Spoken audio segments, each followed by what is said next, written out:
about the person who is pushing this repeal is the senator representing Kogi is the Senator Jibrin Isah. He in his argument he said that there is really nothing like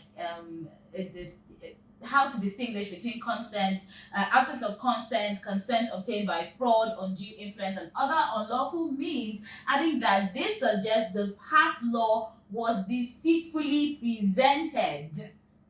And I'm going to quote what he said, that in the face of opposition to its obvious gender-biased nature, the promoters resumed it, tinkered with some of its provisions, introduced seemingly gender-neutral language, and successfully obtained passage. And then when you hear something like that, he's saying that this law was deceitfully presented, a law that took them 15 years. And I think it was taken in and out like 3 times before it was finally, it passed its first reading.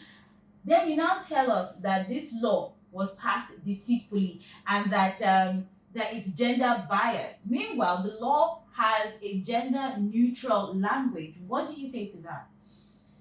I say that it just really exposes the intent, because at the end of the day, a repeal is malicious. That is the only way to put it. A repeal, saying that you're taking this law completely away, is malicious. And what you said about consent obtained by this, consent obtained by that, a lot of bodies, a lot of health bodies, a lot of rights bodies have defined what consent is.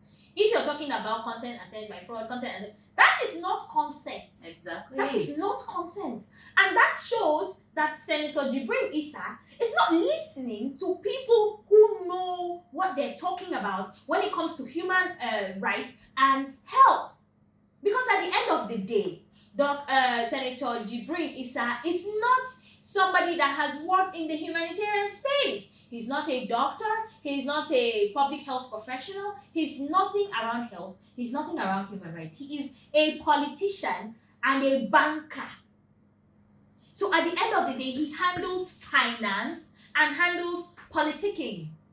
So why not listen to the people who handle human beings, who know the complexities, who have responded to cases of sexual and gender-based violence, who have responded to cases of nannies that are assaulting boy children, male children, who have responded to all kinds of things, relatives, and we respond to these cases the exact same way.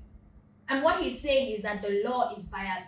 How is the law biased when it gives, when it says clearly that a man, it states, which is very strong, because the way that people refute, and I've had people laugh when I say men can be raped, which is terrible that you're laughing.